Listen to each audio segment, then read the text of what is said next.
Ms. Rempel. Thank you. Numbers have been put forward to committee today by IRCC stating the total number of asylum claimants in various years. Can you provide the number of asylum claimants in those years that were made by people at official points of entry as opposed to unofficial points of entry? We do have those numbers indeed. We can provide them. When? It'll probably come with a package of all the other data, I suspect. Can you provide that immediately? We'll do our right best. now? No, I cannot right now. So you can't tell us how many asylum claimants were made, let's say, this year by illegal points of entry versus legal points of entry? I may actually have that, Chair. Oh, wow. At a briefing on No, this map, I don't. You don't? Oh, that's unfortunate. Of the number of people who have made asylum claims by through unofficial points of entry this year, how many have been ordered deported?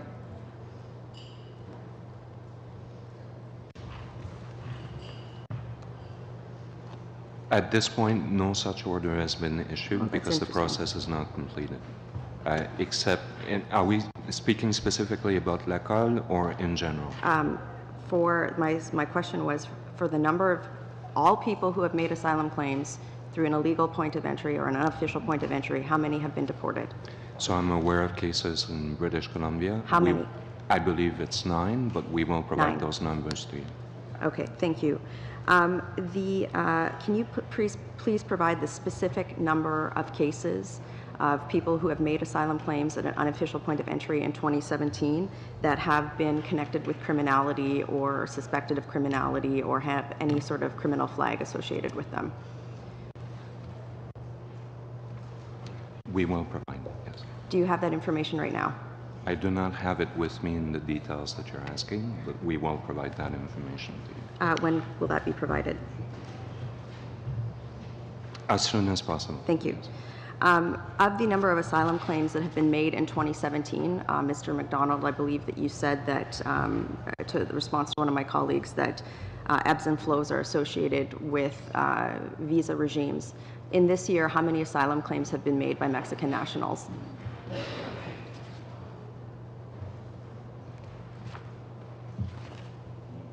Again, I don't have the Mexican number right at hand. What numbers do you have? No, I do not have the Mexican number at hand. Can you please provide that to committee as soon as possible? How many staff within IRCC have been reallocated from different streams of processing to the new processing centers in Montreal? And what streams are they from? Approximately, I would say 80 staff have been deployed from across Canada to the center at Guy Favreau. In addition to that, we have created back offices in various locations across Canada, and we have approximately a total of 40 staff working, helping the processing at Guy Favreau. We've, as Mr. McDonald pointed out, we have capacity within our resources, to divert individuals from one project to the other. So we took, for example, some people from the citizenship line, and we've asked them, to go and assist on the project. We've also taken people working on, for example, certain immigration lines, and we've asked them, to participate to the project. Have the processing times for temporary foreign worker work permits increased in 2017 over 2016? I don't have this information, but as Mr. McDonald has alluded to, we have reduced substantially the processing time for refugee claimants, to get work permits over the past few weeks. Thank you. In the 2017-2018 immigration levels plan, there's a line item that says humanitarian and other. Would that be the line item where asylum claims would be projected? No, Mr. Chair. The asylum claims would be projected under the protected status persons. Okay, and how many were projected in that this year?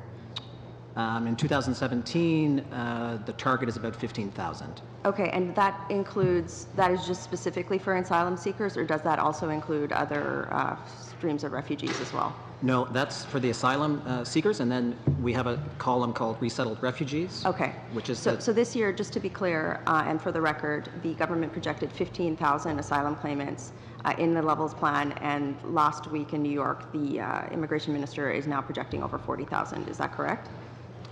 Well, just a bit of precision.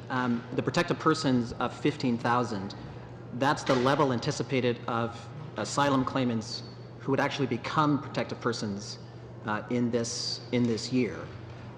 It doesn't equate to the number of asylum claimants who might show up because the process. But yet, so do we have that figure of how many asylum claims have been made versus how many have been approved this year? We certainly have the figures of the number of asylum claimants who come in thus far, which is, I think, 32,000. But it's a staggered pace in terms of when you actually become a protected person. You don't become a protected person until the IRB actually makes the determination that you are a protected person. Sure. There was one other area that sort of came to my attention that I was curious about. You were talking about expediting healthcare coverage for asylum claims that had been made at a legal port of entry. Is that being undertaken for other streams of refugees as well? No, the discretion of the minister to do that is exclusively for those who cross through the Lacal situation. For most other asylum claimants across Canada, we are processing them either completely at the port of entry and they're issued their IFH certificate, or we are processing them inland within the 3-day window. About 30 seconds left. Great. And just to finish the thought of my colleague, Mr. McGuire, he was asking the RCMP about the number of outstanding deportation cases from asylum claims that have been rejected. Could you speak to those numbers? Mr. Chair, I'm sorry, I'd have to defer to CBSA for that question. Sure, sorry. And again, quickly, we will provide those numbers to you. Ms. Rempel. Thank you, Mr. Chair. Since the beginning of 2017, what percentage of asylum claims made by people illegally crossing the border between Canada and the U.S. have been processed?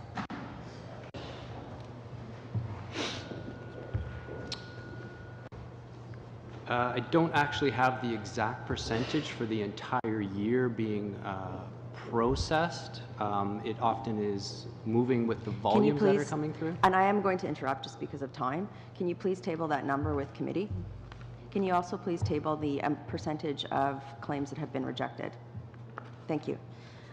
Similarly, can you please table with committee the following information? With respect to border crossings occurring at unofficial points of entry since the beginning of 2017, can you please provide a full breakdown of costs associated with asylum claims made by people illegally crossing the border for winterized trailers installed at the U.S.-Canada border, perimeter fencing and lighting for winterized trailers, the use of Montreal's Olympic Stadium to house border crossers, the tent village built to house asylum seekers along the Canadian-U.S. border, any other temporary accommodations used to house asylum seekers crossing the border, any other costs associated with housing and supporting asylum seekers, including food, any relevant transfers made to provincial governments related to the increase in asylum seekers crossing the border, any relevant transfers to municipal governments related to the increase in asylum seekers crossing the border, any transportation provided to asylum seekers crossing the U.S.-Canada border, all costs associated with opening and operating the new floor and reception room at the Peel Street Joint Processing Centre that you alluded to, as well as the number of staff reallocated to the Peel Street Processing Centre and what streams of processing those staff have been reallocated from, as well as similar information for the processing facility that has been opened at Complexe Guy Favreau. Can that be tabled with the committee? Yes, it will. Thank you. When? I'd have to look into the department. I think that's a lot of data, but we will do our best to do that as fast as possible. An IRCC official stated that we are taking a number of proactive measures both in Canada and abroad to counter misinformation that has been circulating and ensuring everyone is aware of the facts about Canada's asylum system. This was an IRCC spokesperson, Hirsch Jaswal. Does a formal plan exist? Is there a formal departmental plan that has been written to communicate this information? There is. We have a communications and an outreach plan that we are following. Can you please table that with committee? I will take that back, yes. Thank you. Earlier this week, we heard that there was a CBC article that stated that Nigerian asylum claims were wanting to come to Canada, quote, because they were aware of the pipeline.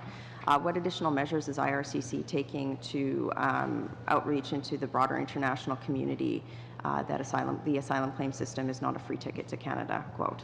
We've done several things, the first of which is to look at our communications and outreach plan and determine the best way in which to reach the Nigerian diaspora population here, as well as in the United States, and as well back in Nigeria itself.